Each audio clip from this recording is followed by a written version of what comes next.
Biz tenderde ötkөрбөйбүз. Men kelgende rayonda har türlü 1.000 so'm, 5 so'm toplayt eken. Biz atayın gostandarttын негизинде нормативди алып туруп, район боюнча bir gana pitaniyadan 750 so'mdan toplayт. Bir günde bala 36 so'm deyт. Boldu, başka hiç kanday akça toptabайт, урматтуулар. A tenderde oşa 750 so'm toplayт, bankka tөгөт, al emeni tenderde aylıkma ötkөрөt.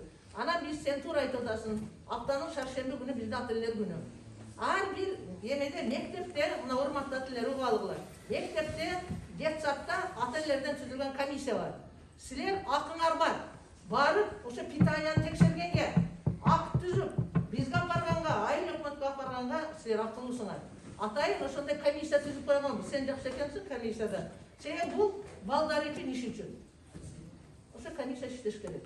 Калса текшерип калат деп. Мен буну 3 жыл мурда ательер комитети болуп иштеп жүргөндө, мен балама эмне үчүн төлөп атам акча деп туруп, билесиздер, складыңыздардан бери өзүңүз айтып бергенсиз, Гүлсара эже, эмне үчүн текшербейсиңер, эмне үчүн балдарыңардын эмне жеп атат, эмне ичип атат деп кызыкпайсыңар дегениңер кайра чогулушта айтып бергениңизде, мен как ательер комитети катары ошол бала бакчасын чын эле эмне үчүн текшербейбиз, анан кирсек эмне? Ошол жерде чайлар кайнап атат, тамактар бышырып атат. Аны кантип текшеребиз? Мен эмнеден баштадым?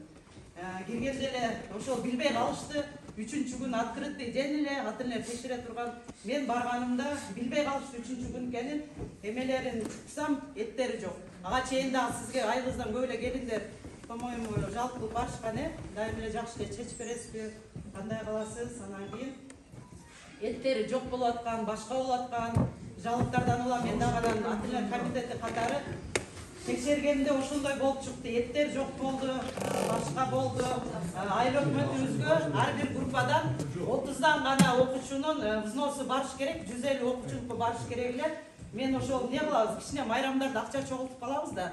Чогултуп калгандагы анан кийин дагы карасам, ал жерде ар бир группада 30дан эмес, 38ден 39дан окуучу болуп, ар бир 8ден 9дан окуучулар ашыкча болуп аткан. Ал барып мен Рахматул акеден сурасам, ал жерге 150дөн гана, 5 группа болгондо 30 окуучунун 150 гана окуучунун взносу келет дегенсиз, ал эми 7ден 8ден окуучунуку чөнтөккө кетип аткан. Бул сиздердин Кызгалдак, Кызыл Кызгалдак балдар бакчасы, өзүңүздөр жакшы билесиздер. 1964 жылы 120 бала ылайыкталган. Бүгүнкү күндө 5 тайпа бар, 115 гана бала тарбияланат. Себеби биз районда бая пандемия оорусуна байланыштуу алгоритм сактайбыз. Азыр 20дан 25, 23 гана бала кабыл алынат. Мына баарыңар жакшы билесиңер. Себеби азыр пандемия да ошондой. Анан бул жерде ачык эле айтып коюш керек, урматтуу айыл өкмөт туура түшүнүш керек, эл билиш керек. Биз районда бюджетте турабыз, балдар бакчаларынын эмгек маянасы гана бизде. Эмгек маянасы, зарплатаны гана района берет. Башка бизде эч нерсе жок чолпон. Бардык чарбалык иштер, ремонт болобу, приобретение болобу, бардык айыл өкмөткө да. Мисалы мынабу Кызыл Кызгалдак боюнча, ооба мен эч кандай бала үчүн мен талап катуу, мына эжеке өзү жакшы билет. Мага дагы 1-2 жолу WhatsApp'тан жазган тургундайбыз. Мен келип көрүп кеткенмин, эжеке менен 2 жолу сүйлөшкөнмүн. Бирок буга чейин бул жерде чындык бар. Моюнга алыш керек. Мага чейин эжекенин ошол жерде азыр келини, мен элге ачык айтып коюшум керек, урматтуулар. Келини декретный отпускка чыгып кетти, кызы. Келин иштейт экен, мен чакырып айттым. Буга чейин уруктуган иштеген экен, азыр эч ким жок. Мен бардыгын бухгалтерияны текшерттим. Азыр бардык талап ошондой болуп атат. Бардык балдар бакчаларында, бардык мектептерде моюнга алыш керек. Буга чейин кайнатасы кароо, башкасы башка экен. Азыр ошону чекеден биз тазалап атабыз. Сен ошол жердеги турмуш шарты оор адамды алып кел, кароолгун. Турмуш шарты ол эжекени алып келип ашпозчу кылды. Бүгүнкү күндө бул жерде 27 штат бар. Элге айтып коюн, сен барасың, аны экөөбүз сүйлөшөбүз, хорошо? Сен барыпсың бухгалтерияга, мага кирбей эле прям акимге кирипсиң да, чолпон.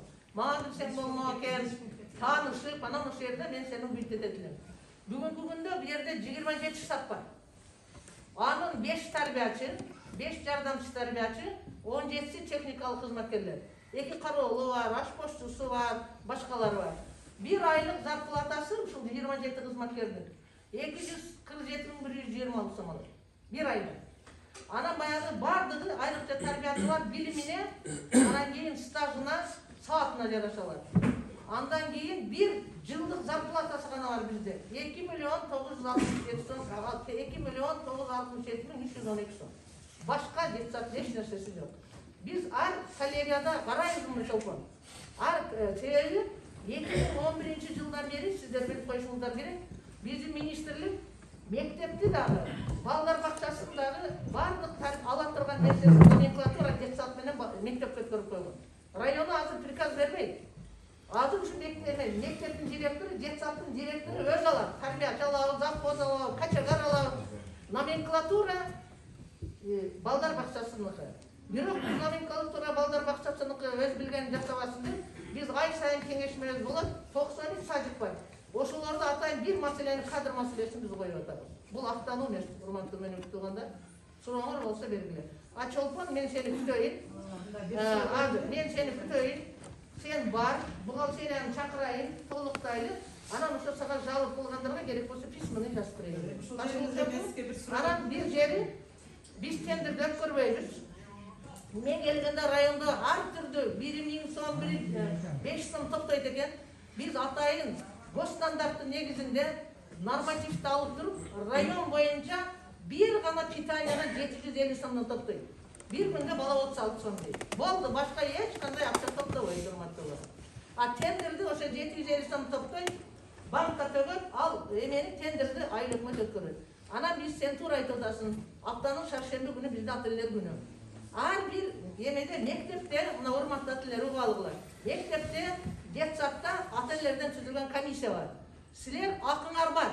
Barıp, o şey pitanyani tekşergenge, ak tüzüp, bizge barganga, aylık barganga sizler aktılısınlar. Atayın ошондой комиссия түзүп койгонбуз. Сен жакшы экенсиң комиссияда. Сен бул балдар үчүн иш үчүн. Ошо комиссия иштеш керек. Сен жакшы иштеген экенсиң. Ушул эле.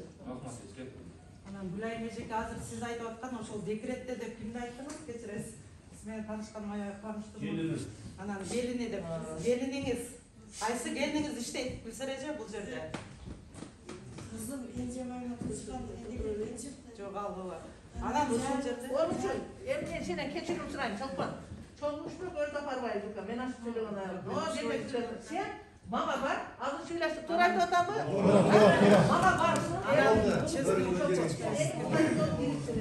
Sen bana var. Ana ben daha şu muhalifin hiç baktım ya. Kanday muhalif olmuş değilsin. O senin için söyleşeyli oldu. Bu meselene ben sıranam. Varsın ha? Varsın. En iyilik değil. Ana diye gelecektir. Oldu.